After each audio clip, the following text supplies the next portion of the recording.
Welcome back to another edition of This Week in Wabash. Andrea, I just love these things because we get to meet people and talk about some of the businesses that we had no idea were out there. I know. These behind-the-scene tours have been fun. Yeah, like you get to go to one of Gebhardt Holdings' places, Wabash Trucking, and it's like one of 7 businesses now. I think they've started another one pretty soon. So I heard that. More details about that. But talk about why you were there. So they're bringing a truckload of candy to the Trick-or-Treat Extravaganza happening this Saturday, October 24th in downtown Wabash. Nice. Free, family-friendly. Come on down, do some trick-or-treating. Awesome. So downtown Wabash is going to be a trick-or-treat extravaganza. It's going to be a lot of fun. And we're going to tell you a little bit more about that event coming up in just a little bit. But right now, let's go ahead and get that conversation started with Chris Kuhn from the MSD school system of Wabash County and talk about their financial situation. Today at MSD of Wabash County, we are with Dr. Chris Kuhn, who is our Assistant Superintendent of Finance and Operations. And I know, Dr. Kuhn, you have, I believe this is your 5th year in this position, and I had your position 1 year, so I know a little bit about what you do, but not everything because you've had a lot more experience than I have. So tell us a little bit about yourself and what brought you, your path to becoming the Assistant Superintendent of Finance and Operations. Sure. I'll give you the Reader's Digest version of everything. Started my education teaching and coaching in the Westfield Washington School Corporation. So I worked for Westfield Middle School and High School for about 7 years. Went back to Butler, where I'd got my undergrad, and to get my master's degree in administration in 2008, graduated from there, and actually took a position at Southwood High School as the assistant principal in 2009. And from there, I worked as the assistant principal for 3 years, then transitioned into the principal at LaFountain Elementary for 2 years, and then transferred into the position of Southwood Elementary principal for another 2 years. And then in 2016, I was fortunate to have the opportunity to move into the position that I'm currently in, which has been for about 5 years now. So I kind of took a little more of a traditional transition and move by positions from a period of time. So since it's been a few years ago, not everyone knows, but when you were principal, actually the last year at principal at LaFountain Elementary, before that building was closed, it was a 4-star school. So correct. Excellent job on being the principal and the leader there with the teachers and the students. That's great to hear. So a lot of people don't necessarily know what superintendents and assistant superintendents do, and they just wonder a lot of times, what do you really do? So tell us a little bit about your duties and responsibilities as the Assistant Superintendent of Finance and Operations. Sure. So I think the appropriate way to say it is I work at the pleasure of the superintendent. So really whatever the superintendent wants or needs me to do is a lot of things that I have to deal with on a day-to-day basis. But in general, my main responsibilities deal with building and overseeing our district budget. And for those of you that don't know, our district budget is around $38 million that we're dealing with on a yearly basis. And so I really am charged with focusing on that. But I do have some additional oversight when it comes to business side of things, such as payroll, benefits, accounts payable and receivable, a lot of the financial and auditing reporting that needs to be done on a yearly basis. I also oversee human resources, the extracurricular accounts at all of the buildings, transportation, food service, facilities, and really just a lot of other classified positions. I don't handle those all necessarily directly. We have many great individuals and department heads in those departments that lead those areas, and they do a tremendous job with them. So that makes my job a lot more fun and manageable. Okay.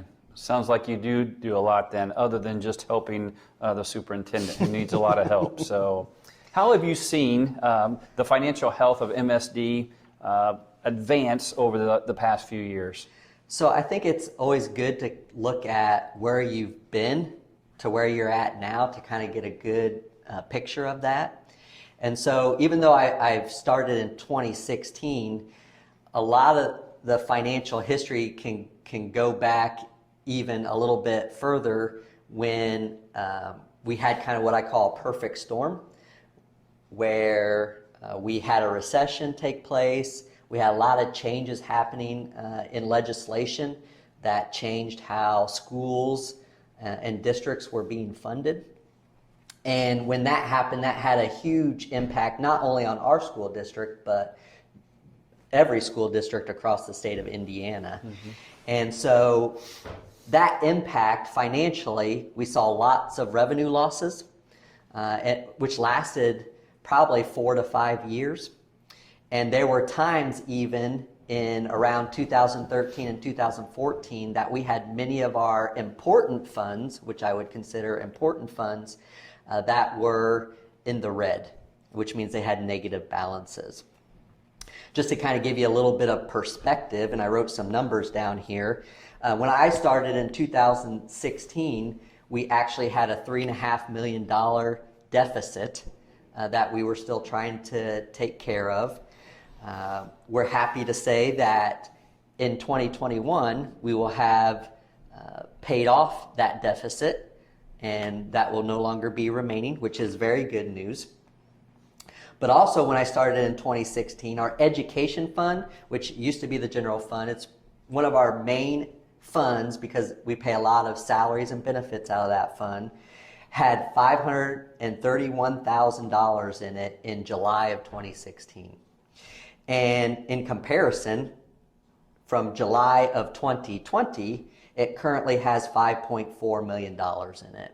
So we've seen our fund balances increase, which is good. It seems like a lot of money, but when you have millions of dollars that are coming in and out on a monthly basis, it doesn't take much to have an impact on those fund balances. Dr. Kuhn, we appreciate all that information, and we will be back shortly to talk a little bit more about the strengths financially of MSD of Wabash County.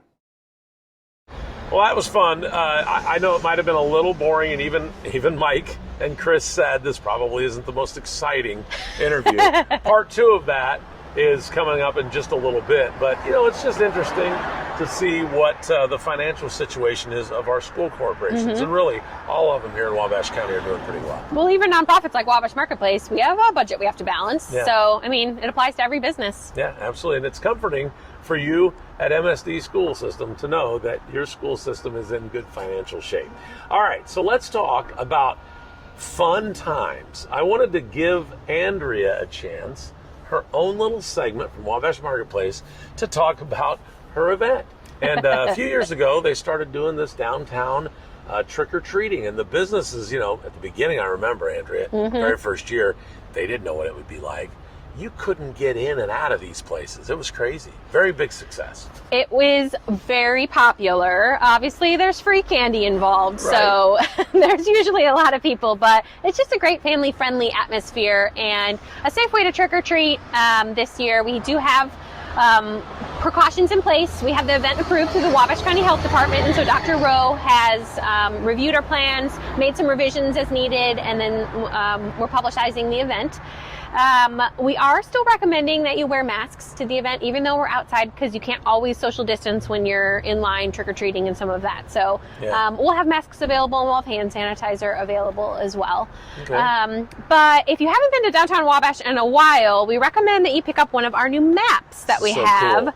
It's what we call a gatefold. So welcome to downtown Wabash. And then inside, this is not specific to this weekend. This is kind of a year-round piece. Everything between the railroad tracks and the river that a tourist would want to be finding in downtown Wabash is listed here with all of the businesses.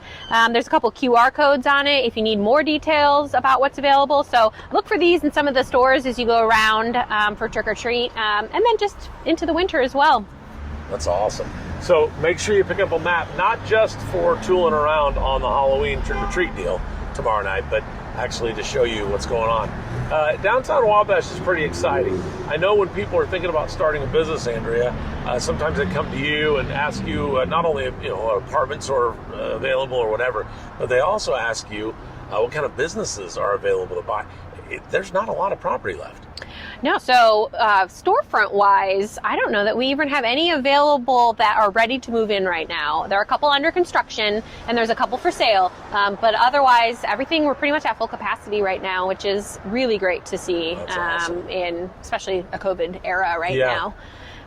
But so yeah, downtown's been a blast, and this weekend will be no different. So the trick or treat, some of the things, we'll have Miami Street here on the other side of the camera will be closed off, and we'll have it that dump truck full of candy that we've talked about. Well, it's actually a roll-off truck, I guess. It's technically different. It's a ton of candy, 2,000 pounds. I saw that photo in their warehouse at Wabash Trucking of how much candy they had to buy. So that will be between Modocs and Charlie Creek Inn. And then Modocs has a life-size sculpture of Modoc the elephant that will be on display. And on the other half of Miami Street, we have the current fire and city police will be bringing down some vehicles for kids to have sort of like a touch a truck experience. Okay. And then the Wabash County Museum is bringing their vintage fire truck. Nice. And so you can see that. That'll be a great photo op.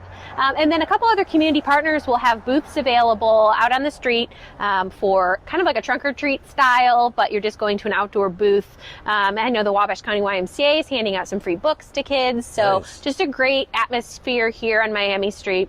And then afterwards, continue around the block on Canal Street, Wabash Street, Market Street, back to Miami, because a lot of these businesses will be having a trick-or-treat at their storefront as well. And then the last, most exciting part for a lot of people, costume contest. Oh, there is a costume contest. There are. This is so neat because this is not on the 31st. This is tomorrow night on October 24th. And what's neat about that is, you get your kids these costumes they wear one time on Halloween, but they get to do it this Saturday and next week. Yeah, and the timing doesn't always work out that well. Right. But because Halloween's on a Saturday, we wanted to bump it up a week and make sure there was plenty of time. Nice, very cool. So the costume contest, it's outside at the Wabash County Museum in the parking lot right there by the caboose. And Bachelor Creek Church is putting it on. And there are 5 categories by age group. And then the last category is like a family/group. So if you have you and I had a duo costume, we could go in together and compete for that group prize. And so there's gift baskets for the winners. And it starts promptly at 5 p.m. And so show up at the museum a little bit before 5 p.m. outside if you're wanting to do the costume contest. That's awesome. So again, let's go back over that candy thing, because there's they've got bags for up to 750 kids. But I'd still get there as soon as you can. Oh, right? Yeah. I mean, there's a lot of people. But there's a lot of candy too, though. And there's a lot of candy, yes. There's plenty of candy for everyone. So when's the candy start? 5 o'clock. 5 o'clock. And the costume contest? 5 o'clock. At 5 o'clock. So if you want to be in the costume contest, start at the museum, do the costume contest, then come to Miami Street and start your trick-or-treating. Gotcha. Very nice. Downtown Wabash is going to be filled with goblins and ghosts and probably, what are some of the popular ones? Do you know? Have you heard much? Like Ninja Turtles. I was going to say, you got kids. What do they want to do? Dinosaur, unicorn. I heard Minecraft. Well, yeah, Fortnite, that kind of stuff. Fortnite, that's what I meant. Fortnite too, yeah. Well, Minecraft still is popular, yeah. Okay. I don't have little ones. I have little ones. She's going to be a princess like a mermaid or something. So always fun. So that's going to be a great event. Thank you for stopping by, and well, you had to because you're part of the show, but thank you for letting me interview you. My honor. Very good.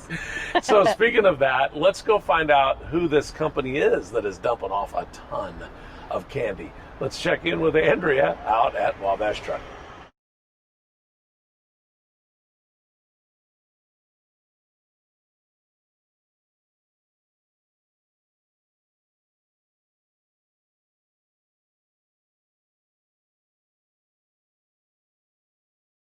Beep, beep. We're here at Wabash Trucking. I'm Andrea with Wabash Marketplace, and with me today is Carrie Vineyard, Director of Marketing for Gebhardt Holdings.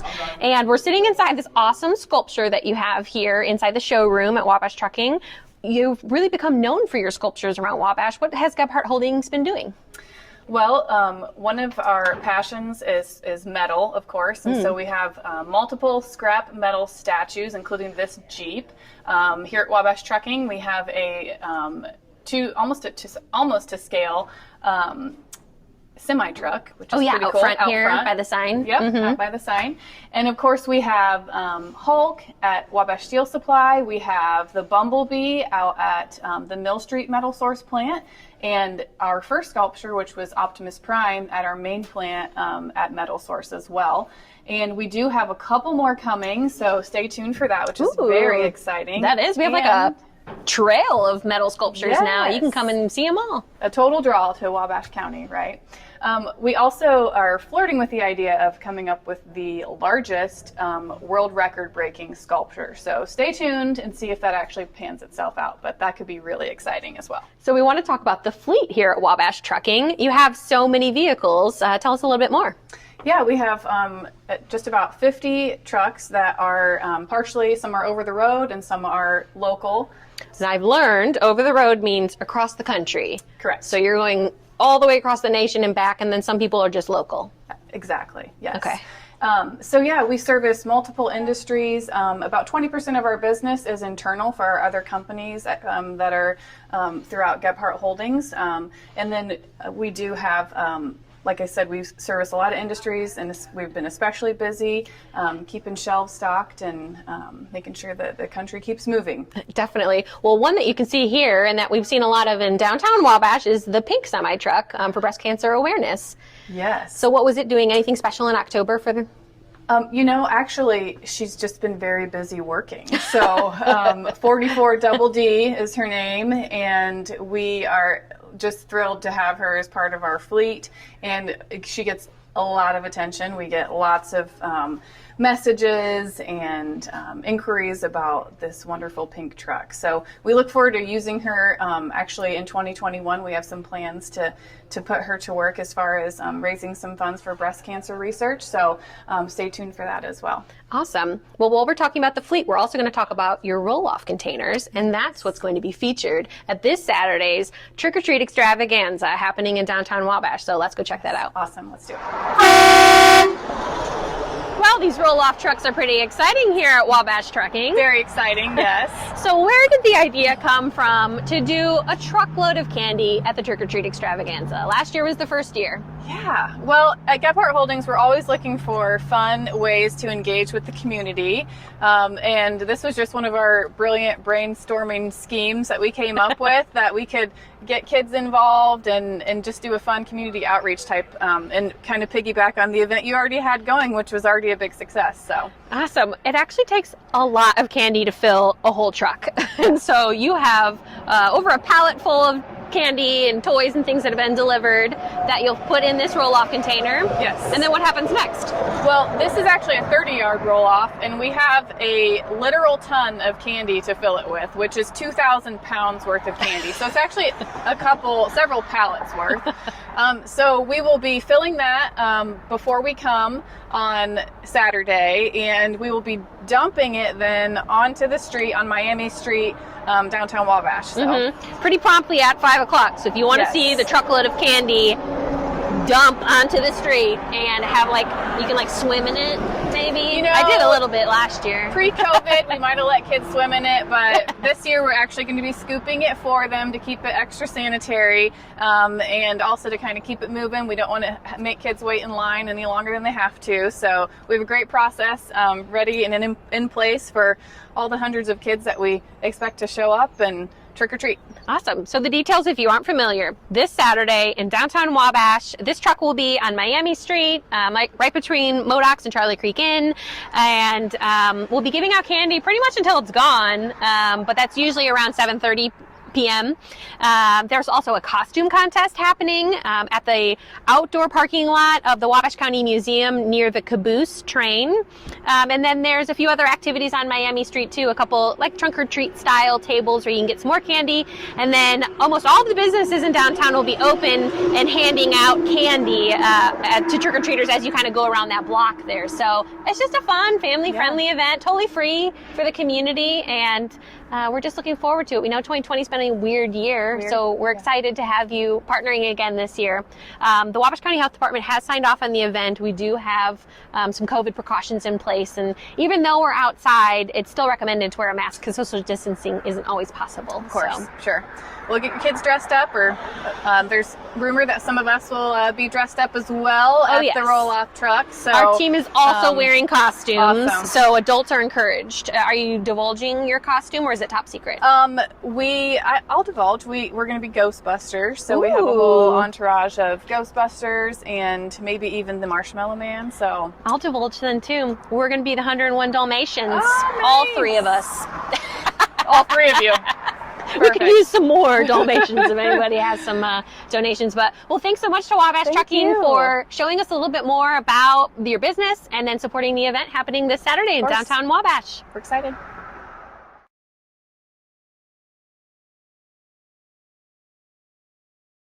My name is Dean Gogolewski. I'm the CEO at the Wabash County YMCA. The organization actually started in 1940 at the Honeywell Center, and we renamed ourselves the Wabash County YMCA in 2001 and relocated to our current location in 2009. At the Wabash County YMCA, we have 180 employees that work for us throughout the year, and that number bumps up to over 200 when we have our summer day camp and Spark programs. We serve Wabash County by transforming lives, helping youth develop skills or healthy habits that last a lifetime, assisting someone fighting Parkinson's, fight the progression of the disease, or being a support when a loved one is lost. We transform lives in Wabash County. Fun fact about the Wabash County YMCA is since 2019, we've actually brought 12 individuals to Wabash County to help fight population loss. For fundraising, we hold several events throughout the year: the community rummage sale, the Dash and the Bash 5K, and coming soon in November, our online silent auction. But that's more for community engagement and getting folks talking about the why.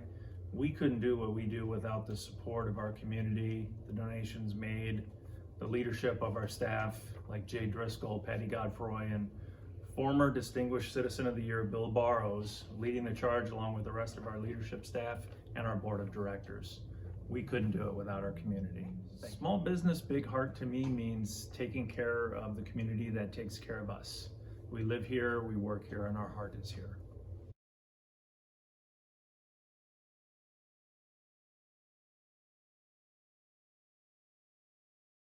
Hi, I'm Andrea with Wabash Marketplace, and we are here at Visit Wabash County, and we're talking with Jennifer. And there are some exciting trolley tours coming up. You have the Tricks and Treats Halloween trolley tours with 2 opportunities. Right. Tell us a little bit more about those. Okay, so we still have a few tickets left for Saturday, which is this coming Saturday, the 24th. And that's the Tricks and Treats trolley tour. I believe we just have a few tickets left. And then next week, which would be on Friday, let's see, that's the 30th, right before Halloween. We have a few tickets left for that too. So Mike Rigney is going to be joining us, and we're going to do some puzzling tours around town. We can't give too many details. So are they the same both nights, though? They're the same both Okay, nights. so I shouldn't buy a ticket for both. No. Just come Unless one you really night, want to. one You night can. or the other. Yes. And do you have refreshments and things like that available? Yes. So you have to be 21 and older to go on this tour. Okay. So that gives you and then you get little treat bags with some candy and trail mix and some fun little things. The mystery, I feel like, surrounding this one. It's a big mystery, yes. Well, how much does it cost to go on this trolley tour? $37 per ticket. And it includes all of your refreshments that you're going to Everything. need. Yep. Anything that is going to crop up that night will be provided. That's right. Awesome. So join the Tricks and Treats trolley tour coming up this weekend and next weekend with Visit Wabash County. So in addition to the Halloween themed tours that you have coming up on the trolley, you also have a Christmas theme as well. What is that called? So Jolly Trolley is making a return this year. It goes on sale on November 10th at 10 a.m. Oh sharp. man, it is going to be November before we know it. I know. But if you still want tickets for this weekend and next weekend's Tricks and Treats trolley tour, go to visitwabashcounty.com to get more information. You got it.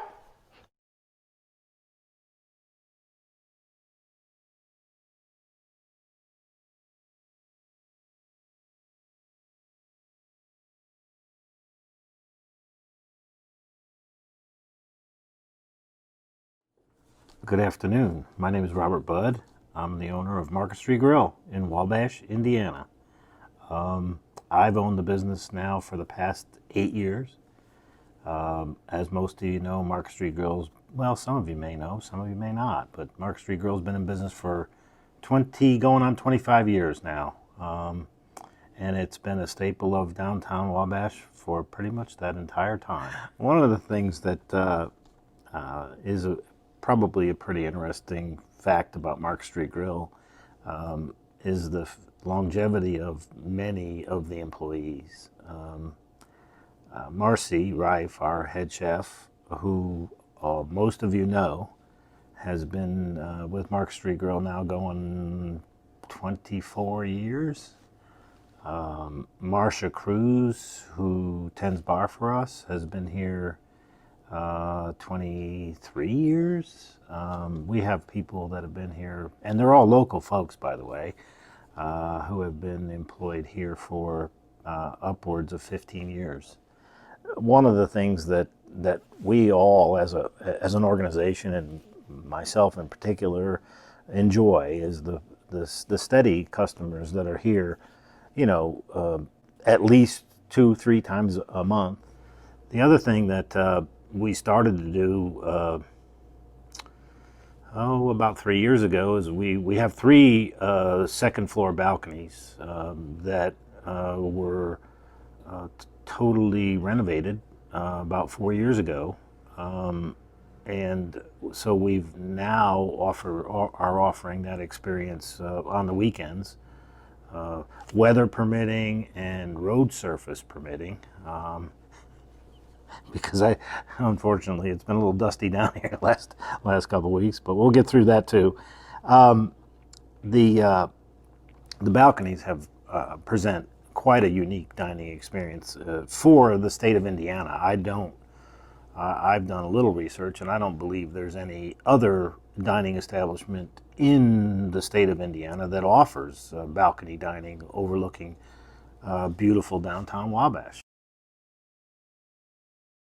Welcome back, Dr. Kuhn. I just want to really talk to you a little bit, and you share with us a little bit about the strengths financially of MSD.